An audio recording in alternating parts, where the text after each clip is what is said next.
안녕하세요. 오늘도 사연 살롱을 찾아주셔서 감사합니다. 부산에 살고 있는 새댁이에요. 우리 부부는 결혼한 지는 얼마 안 됐지만 자주 2세 계획에 대한 얘기를 나눠요.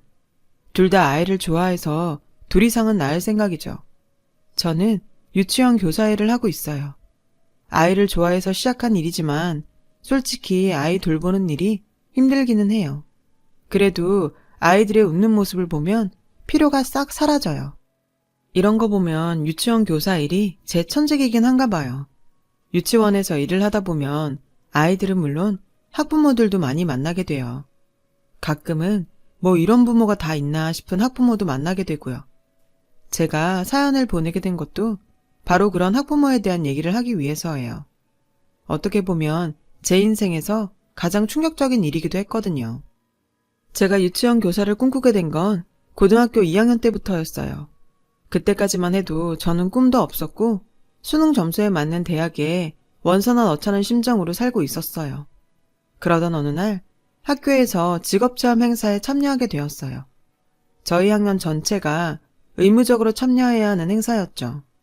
학교와 연계한 장소 중 하나를 골라서 그곳에서 하루 동안 그 직업을 체험해보는 행사였어요. 선착순 신청이었는데 제가 늦게 가는 바람에 남은 자리에 신청을 해야 했죠. 저희 집에서 가장 가까운 곳이 어딘가 봤더니 유치원이더라고요. 그래서 유치원으로 가기로 했죠. 행사 당일 저는 그 유치원으로 향했어요. 1일 교사 체험을 하게 된 거죠. 가서 원장 선생님과 인사를 나누고 어떤 일을 할지 안내를 받았어요. 저 포함 5명 정도가 있었고 저는 그중 1명과 4살 반에 배정되었어요. 가장 어린 아이들의 반이었죠. 처음에는 우는 아이들을 보고 어떻게 해야 할지 몰라 당황스럽고 난처했지만 시간이 지날수록 아기들이 너무 예뻐서 그런 걱정이 싹 사라져버렸어요. 눈웃음을 지으며 어눌한 말투로 쫑알대는 모습이 어찌나 귀엽던지. 그리고 결정적으로 제가 유치원 선생이 돼야겠다고 생각한 계기가 있어요. 아이들 낮잠 시간이었는데 한 여자아이가 내내 칭얼대면서 엄마를 찾으며 잠도 안 자서 선생님들이 난감해하던 차였죠. 세희 학생, 내가 팔이 지금 너무 아파서 그러는데 잠깐만 이 아이 좀 안아줄 수 있어요? 하고 그 아이를 제게 넘기셨어요. 저는 얼떨결에 아이를 받았어요. 그리고 나름 아기 등도 토닥거리고 작게 자장가도 흥얼거려 주었죠. 그런데 아이가 서서히 울음을 그치더니 갑자기 두 팔을 들어선 제 목을 꽉 끌어안지 뭐예요. 그리고 얼마 지나지 않아 스르르 잠이 들어버렸어요. 자면서도 제 목을 잡은 팔을 풀지 않았죠. 순간 알 수 없는 감동이 밀려왔어요. 아이들이 나를 믿고 내가 자기들을 위해 노력한 걸 알아주는구나 싶었죠. 그게 너무 행복해서 그 아이를 안고 있으면서 나중에 유치원 선생님이 되어야겠다고 결심했어요. 아이가 잠들도록 저는 내내 안고 있었어요. 행사 시간이 종료되고 다른 애들은 다 집으로 갔지만 저는 남았어요. 아이들 학교 시간까지 제가 남아서 도와드리면 안 될까요? 하고 여쭤봤더니 흔쾌히 그러라고 하셔서 계속 남아 아이들을 돌봤어요. 오후가 되니 아이들은 하나 둘씩 엄마 손을 잡고 유치원을 떠나기 시작했어요. 아이들을 보내고 나면 어질러진 교실과 화장실을 정리했어요. 그런데 한 아이가 혼자 남아있지 뭐예요. 바로 제 목을 꽉 끌어 안았던 그 아이였죠. 다른 친구들이 다 집으로 돌아가도록 그 아이의 부모님은 아이를 데리러 오지 않았어요. 선생님들도 아이도 익숙한 일인 듯 놀라지는 않는 듯 했고요. 아이는 교실에 남아 홀로 인형을 가지고 놀았어요. 그 모습이 안타까워 물었죠. 저 애는 언제 부모님이 오시나요? 그러자 선생님이 그러시더군요. 할머니가 데리러 오시는데 매일 늦네요. 청소일을 하신다고 들었는데 일이 늦게 끝나시나 봐요. 저는 그때까지만 해도 아이의 부모가 늦게까지 직장에서 일을 해서 할머니가 대신 돌보는 아이가 아닐까 생각했어요. 그렇게 저녁 6시가 넘어서야 유치원 문이 열리고 누군가가 들어왔어요. 50대 정도로 보이는 아주머니셨죠. 그분이 오시자 유치원 선생님은 유진아, 엄마 오셨다. 이제 집에 가야지? 하고 마지막까지 남아있던 그 아이를 안고 나왔어요. 순간 의아했어요. 아까 할머니라고 들은 것 같았으니까요. 게다가 저분은 아이 엄마라고 하기에는 나이가 많아 보였거든요. 그런데 다시 보니까 아주머니 뒤에 다른 한 명이 서 있더라고요. 머리를 부분 파란색으로 물들인 여자였어요. 화장도 진하고 염색을 하긴 했지만 앳돼 보였죠. 18살이던 저와 몇 살 차이 안 나는 것 같았어요. 다만 학생이라기에는 화장도 진하고 액세서리도 그렇고 수수한 차림의 아주머니야 대조적으로 보였죠. 선생님이 아이를 데리고 나오자 아주머니가 아이를 받아 안으셨어요. 뒤에 서 있던 여자는 아이가 내민 손을 잡아주고 흔들어주는 게 고작이었죠. 아기는 제 쪽으로 손을 흔들며 선생님 안녕 이라고 말했고 저는 손을 흔들어 주었어요. 그렇게 아기는 떠났고 저는 끝까지 남아 유치원 뒷정리와 청소를 도왔어요. 그곳 선생님들이 칭찬도 많이 해주셨고 원장 선생님은 제가 좋은 유치원 교사가 될 수 있을 것 같다며 유아교육과에 가서 공부 열심히 하고 꼭 우리 유치원에 와달라며 칭찬을 해주셨어요. 저는 그러겠다고 했고요. 저는 아까 그 아이에 대해 물었어요. 마지막에 간 아이 있잖아요. 유진이요. 할머니가 데리러 온다고 하셨었는데 왜 아까는 엄마라고 하신 건지 여쭤봐도 될까요? 그러자 유진이 담임선생님이 속사정을 얘기해 주셨어요. 아, 그거요? 아이를 안고 가신 분은 할머니가 맞아요. 유진이 외할머니세요. 할머니 뒤에 서 있던 여학생 봤죠? 염색머리 여학생이요. 세희 학생보다 2살인가 더 많은 걸로 알고 있어요. 올해 20살이던가? 아무튼 16살에 유진이를 낳았다나 봐요. 저는 그 말에 깜짝 놀랐어요. 세상에 16살에 애를 낳다니. 16이면 중학생 때 아이를 낳았다는 얘기잖아요. 그런데 얘기를 들어보니까 일찍부터 날라리였다고 하더라고요. 아무튼 애 아빠네는 좀 있는 집이었는지 애 지우라고 돈만 주고는 그쪽 부모가 아들을 외국으로 유학을 보냈다더군요. 근데 유진이 할머니가 독실한 기독교 신자라서 애 지우는 건 안 된다고 했고 그래서 애를 낳았다는 거예요. 그 과정에서 유진이 외할아버지랑도 한바탕 난리였고요. 어쨌든 16살짜리 애가 애 키울 능력이 있겠어요. 그래서 유진이 외할머니가 외할아버지 호적에 올렸다더라고요. 호적상으론 외할머니가 유진의 엄마로 되어 있고 친엄마는 언니로 되어 있대요. 충격적인 얘기였죠. 나랑은 2살 차인데 정말 다른 인생을 살고 있는 것 같았거든요. 16살에 임신을 할 수 있다는 것도 제게는 놀라운 일이었고요. 유진이 할머니가 유진이를 보살펴주고 계신다는 건 다행이었지만 그래도 유진이에게 연민이 느껴졌어요. 집으로 돌아가기 전에 원장 선생님이 저를 불러서는 그러시더라고요. 혹시 유아교육과 준비하면서 봉사활동 기록 증명 같은 거 필요하면 언제든지 와요. 내가 세희 학생은 특별히 해줄게. 저는 감사 인사를 드리고는 집으로 돌아왔어요. 그날 이후 제 목표는 유아교육과로 잡았어요. 목표가 생기니 공부도 더 열심히 하게 되었죠.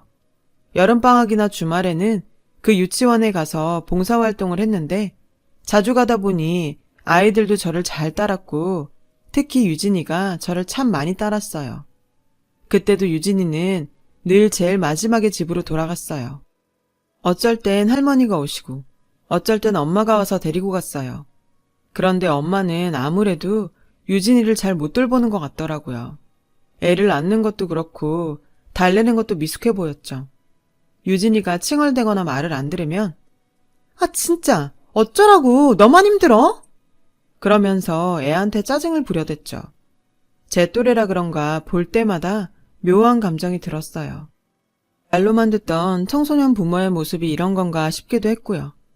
저는 남은 고등학생 기간 동안 열심히 공부했고 다행히 원하던 대학의 유아교육과에 합격하게 되었어요. 그 소식에 부모님은 물론 봉사활동을 했던 유치원 선생님들도 무척 기뻐해 주셨어요. 무엇보다 꿈도 없던 제가 제 길을 찾았다는 게 무척이나 다행이었고 스스로도 뿌듯했어요. 다만 제가 들어간 대학이 저희 집과는 다른 지역에 있어서 그게 좀 걸렸죠. 처음엔 기숙사 신청을 하려고 했는데 부모님이 아들이면 몰라도 딸을 혼자 타지로 보낼 수는 없다고 하시는 거예요. 그러더니 이사를 결정해버리셨죠. 그렇게 저희 가족은 그 동네를 떠나게 되었고 유진이와도 헤어지게 되었어요. 유진이가 부디 티 없이 밝게 자라기를 바랄 뿐이었어요. 대학생이 되어서도 열심히 공부했어요. 아이들을 돌보는 건 실전이 중요한데 이론책만으로 공부하려니 현실과 괴리가 느껴지더라고요. 그래도 현장에 투입되기 위해선 이론을 공부해야 했죠.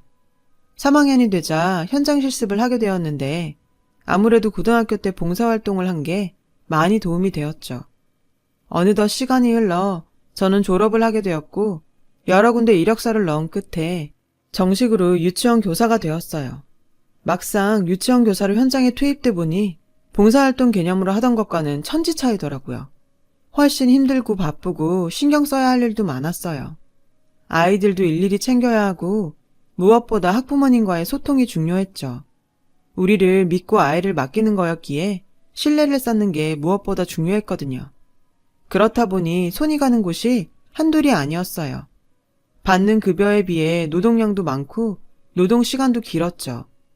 그래도 아이들을 보면 그나마 피로가 풀리고 이 일을 하길 잘했다는 생각이 절로 들었어요.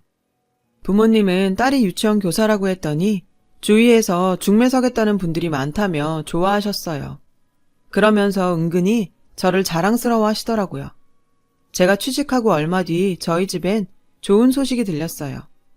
오빠가 그렇게 바라던 승진을 했거든요. 오빠는 저보다 7살이 많아요. 나이 차이가 꽤 나다 보니 오빠는 제게 오빠라기보다는 보호자 느낌이 강했죠. 오빠가 승진하던 날 엄마는 푸짐한 저녁상을 준비하셨어요. 맛있게 저녁 식사를 하고 있는데 오빠가 긴장한 표정으로 그러더라고요. 저 드릴 말씀이 있어요. 저는 무슨 얘기길래 저렇게 폼을 잡나 했어요. 저 지금 만나는 사람이 있어요. 2년 조금 안 됐는데 그 사람하고 결혼하고 싶어요.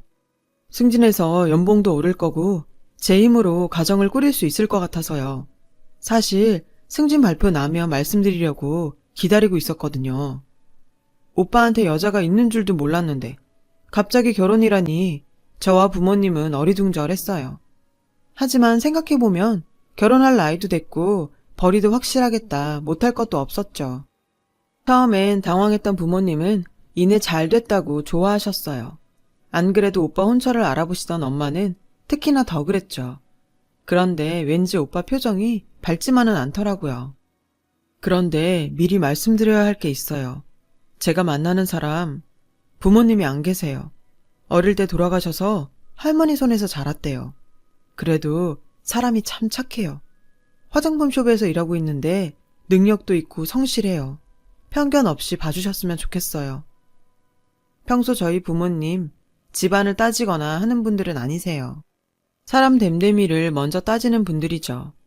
그래서 고아라는 말을 들으셨을 때도 못마땅한 기색 같은 건 없었어요. 오히려 미리 말해줘서 고맙다고 하셨죠. 그건 저도 마찬가지였고요. 일주일 뒤 오빠한테 전화가 왔어요. 이번 주 금요일에 인사드리러 온다고요. 그날이 되자 엄마는 상다리가 부러지게 음식 장만을 하셨고 다들 떨리는 기분으로 예비 새언니를 기다렸어요. 마침내 만나게 된 예비 새언니는 검은 생머리에 여성스러운 사람이었어요. 엄마는 그런 언니가 마음에 들었는지 어디서 이런 참한 아가씨를 데려왔냐며 좋아하셨죠. 그런데 저는 왠지 기분이 이상했어요. 왠지 낯설지가 않았거든요. 어디서 봤는지 기억은 안 나는데 분명 아는 얼굴이었죠. 찝찝하긴 했지만 별일 있겠나 싶어서 내색은 않았어요. 식사를 마치자 예비 새언니는 제가 부모님도 안 계시고 직업도 변변치 않아서 죄송해요. 하지만 저 잘할 자신 있어요. 부모님께도 그렇고 아가씨한테도요. 저희 부모님은 이렇게 와줘서 고맙다며 다른 건 신경 쓰지 말라며 앞으로 딸처럼 생각할 테니 어려워 말라고 하셨어요. 예비 새언니는 그러겠다며 제게 친자매처럼 지내자고 하더군요. 사근사근한 언니의 행동에도 불구하고 저는 내심 불안했어요. 하지만 어쩌겠어요. 오빠가 좋다는데. 그 후로도 예비 새언니는 자주 집에 찾아왔고 결혼 준비도 잘 진행됐어요. 언니는 과하다 싶을 정도로 저희 부모님께 잘했는데 저는 그런 모습이 가끔 당황스럽기도 했어요. 그럴 때마다 엄마는 제게 사람 싹싹하고 좋은데 왜 트집이냐고 핀잔을 주셨죠. 그렇게 오빠의 결혼 날짜는 하루하루 다가왔고 이대로 간다면 앞으로 행복하게 사는 일만 남은 것 같았어요. 그러던 어느 날이었죠. 퇴근 준비를 하는데 언니한테 문자가 온 거예요. 집 근처로 갈 테니 만나서 같이 저녁을 먹자더군요. 저는 알겠다고 답장을 보내고는 집으로 향했어요. 집에 거의 다 왔을까? 저희 집 근처에서 시끄러운 소리가 들리더라고요. 보니까 누가 통화를 하고 있더라고요. 무슨 통화를 저렇게 시끄럽게 하나 싶어 다가가 보니 예비 새언니더라고요. 그런데 그 모습은 제가 평소 봐왔던 모습이 아니었어요. 아, 나도 내 인생 좀 살자고. 언제까지 내가 그래야 돼? 어차피 호적도 아빠 아래로 돼 있는데. 낳으라고 한 게 누군데. 근데 왜 이제 와서 내 발목을 잡아? 그때였죠. 제 귀를 때리는 한마디가 들린 건. 엄마만 힘들어? 그 말에 불현듯 떠올랐어요. 7년 전 고등학생 때 봉사활동을 했던 유치원에서의 일이요. 유진이. 맞아요. 예비 새언니는 유진이를 서툴게 안고 있던 유진이 친엄마였어요. 생각이 거기까지 이르자 가만히 있을 수가 없었어요. 다가가 예비 새언니 손에서 핸드폰을 휙 뺏었어요. 제 행동에 예비 새언니는 놀라서 아무 말도 못하고 멍하니 보기만 했죠. 저는 전화기에 대고 물었어요. 유진이 할머니세요? 그러자 상대는 당황한 목소리로 제게 누구냐고 묻더군요. 유진이 외할머니 목소리였어요. 그 순간 예비 새언니가 핸드폰을 뺏어선 통화를 종료했어요. 예비 새언니는 제가 유진이를 알고 있다는 사실에 놀란 것 같았어요. 유진이 엄마 맞죠? 낯이 익더라니. 유진이는 어쩌고 고아 행세까지 하고 다녀요? 왜 고아라고 거짓말했냐고요? 그러자 예비 새언니는 횡설수설 하더니 제 손을 덥석 잡고 애원하기 시작했어요. 아가씨, 제발 아무 말도 말아줘요. 나도 새 출발하고 싶어요. 나도 내 인생 살고 싶다고요. 그러니까 제발 오빠랑 결혼할 수 있게 도와줘요. 네? 어이가 없었어요. 고아 행세까지 하는 것도 모자라 애까지 버리고 새 출발을 하겠다니. 이게 말이 되냐고요. 새 출발이요? 누구 맘대로 나 혼자 잘 살겠다고 부모도 버리고 제 자식도 버리는 인간이 무슨 새 출발. 그래요. 당신이 결정한 일 아니라는 거 알아요. 엄마에 대한 원망도 있을 거고요. 하지만 당신이 가진 아이잖아요. 당신 같은 상황이라고 모두 다 당신같이 살진 않아. 우리 오빠한테 시집 올 거였으면 사실대로 얘기는 했어야죠. 당신 같은 인간한테는 그런 기회는 없어. 당장 돌아가서 유진이나 챙겨요. 저는 손을 뿌리치고 집으로 들어왔어요. 예비 새언니가 애타게 저를 불렀지만 무시해버렸어요. 집에 들어온 저는 연락처를 뒤져서 예전 그 유치원 원장 선생님께 전화를 했어요. 유진이? 아우, 기억하지. 지금쯤 초등학교 3학년 정도 됐을걸. 내가 듣기로는 유진이 취약 통지서 나오고 얼마 안 돼서 유진이 친엄마가 집을 나갔다고 들었어. 유진이 할아버지가 백방으로 뒤져서 연락은 닿은 모양인데 집에 안 가겠다고 연락하지 말라고 그랬다나? 아무리 그래도 자식까지 떼어놓고 그러고 싶을까? 사실을 확인하고 나니 더 화가 났어요. 그런 인간하고 가족이 될 뻔했다고 생각하니 치가 떨리더라고요. 다음날 저는 휴일도 포기하고 예전 동네에 찾아갔어요. 원장 선생님께 받은 유진이 연락처를 들고 유진이네 집으로 찾아갔죠. 초인종을 누르니 누군가 나왔어요. 유진이의 할아버지였어요. 제가 유진이와의 인연을 얘기하자 할아버지는 저를 안으로 들이셨어요. 집안에는 초등학생 아이가 있더군요. 전보다 키가 크고 초등학생 티가 났지만 얼굴과 이목구비는 제가 기억하는 4살짜리 유진이 그대로였어요. 유진아 안녕? 선생님 기억나? 유진이 4살 때부터 6살 때까지 유치원에서 봤는데 선생님 기억 안 나? 유진이는 잠시 생각을 하더니 이내 세희 선생님 하고 소리쳤어요. 다행히 유진이는 저를 기억하더라고요. 저는 기특한 유진이를 와락 안아주었죠. 잠시 뒤 유진이 할머니가 집에 오셨고 저는 할머니와 얘기를 나누었어요. 제가 전후 사정을 말씀드리자 할머니는 한숨을 푹푹 쉬시며 얘기를 시작했죠. 그게 집 나가서 어떻게 사나 했는데 부모랑 자식까지 버리고 새 출발하려고 했구만. 모든 게 바쁘다는 핑계로 걔를 내버려도 내 잘못이에요.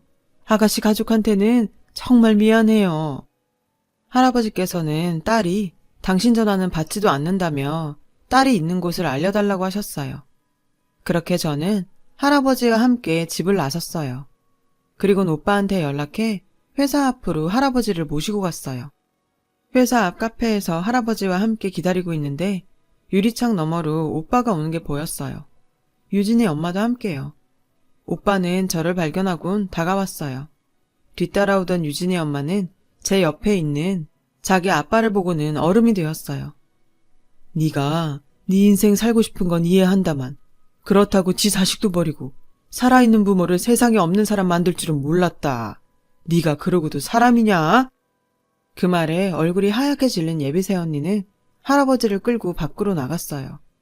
유리창 너머로 두 사람이 말다툼을 하는 게 보이더군요. 그 사이 저는 오빠한테 지금까지의 일을 모조리 얘기했고 차분하게 얘기를 듣던 오빠는 충격을 받았는지 두 손으로 얼굴을 감쌌죠. 그 모습을 보니 괜히 잘 살 사람 인생 망친 거 아닌가 싶어 미안하기도 했지만 그래도 나중에 알고 충격받는 것보단 낫다 싶었어요. 그때였어요. 할아버지를 억지로 택시에 태워보낸 예비새 언니는 표정을 싹 바꾸곤 안으로 들어왔어요. 오빠, 내가 다 설명할게. 아가씨, 뭔가 오해를 한 것 같은데 유진이 내 애 아니야. 정말이야. 부모 얼굴에 먹칠하는 것 같아서 그동안 숨기고 있었는데 유진인 아빠가 밖에서 나온 자식이야. 그 일 알고 난 집을 나온 거고. 아가씨가 나에 대해 오해하고 있는 거 아는데요. 그래도 내 말은 들어봤어야죠. 나 정말 억울해. 아빠가 인생 잘못 산 것 때문에 왜 내가 고통을 당해야 하냐고. 나 정말 행복해지고 싶어. 아빠한테 받은 상처 잊고 새 출발하고 싶다고. 그러니까 오빠가 나 좀 도와줘. 고아라고 속인 건 미안한데 그럴 수밖에 없었던 내 심정도 알아달라고. 오빠, 제발 나 좀 도와줘. 어? 기가 막히더군요. 모든 게 밝혀졌는데도 끝까지 혼자 살겠다고 자기 아빠까지 파렴치한으로 만드는 언니의 가증스러운 모습에 저는 할 말을 잃었어요. 그건 오빠도 마찬가지였죠. 야, 너 언제까지 거짓말할 거야? 뭐? 밖에서 나온 자식? 너 사람 새끼 맞냐? 인간 맞냐고. 너 하나 잘 되자고 도대체 몇 사람을 시궁창에 쳐넣는 거야. 이러고도 끝까지 결혼을 하겠다고? 새 출발하고 싶다고? 웃기지 마. 네가 저지른 일도 책임 못 지는 인간한텐 새 출발이라는 건 없어. 그러니까 꿈도 꾸지 마. 이 쓰레기 같은 인간아. 오빠는 할 말을 끝내곤 가버렸어요. 저도 오빠를 따라 카페를 나섰고요. 뒤늦게 사실을 접한 부모님은 많이 놀라셨고 당장 이 결혼 취소하라고 길길이 뛰셨어요. 그렇게 오빠의 결혼은 취소가 됐고 이후로도 한동안 예비새 언니는 우리 집 식구들을 찾아다니며 용서해달라고 빌었어요. 끝까지 결혼에 대한 미련을 버리지 못했던 거죠. 참다 못한 오빠는 한 번만 더 가족들을 귀찮게 하면 형사고발하겠다고 엄포를 놓았고 그제야 예비새 언니는 단념을 했는지 찾아오지 않았어요. 그 후로도 저는 유진이와 연락을 주고받으며 관계를 이어갔고 결혼을 한 지금까지도 종종 만나고 있어요. 결혼이 깨진 뒤 유진이 엄마는 연락도 끊은 채 어딘가로 사라져버렸다더군요. 혹시 모르죠. 어딘가에서 고아행세하며 또 다른 남자를 꼬시고 있을지도요. 저희 오빠는 얼마 뒤 다행히 좋은 사람을 만나서 연애를 시작했고 2달 뒤 결혼할 예정이에요. 비 온 뒤 땅이 굳는다고 상처받은 오빠가 부디 아픈 기억을 잊고 잘 살기를 바랄 뿐이에요. 사람이 이기적으로 살지 않으려면 책임감도 꼭 필요하다는 걸 알게 되었습니다. 지금까지 제 사연을 들어주셔서 감사드려요. 제 사연을 들어주신 분들께 항상 좋은 일들만 있길 바랍니다. 여러분, 사연 댓글에 응원과 현명한 조언 부탁드려요. 좋아요와 구독은 저에게 큰 힘이 됩니다. 오늘도 좋은 일 가득하세요.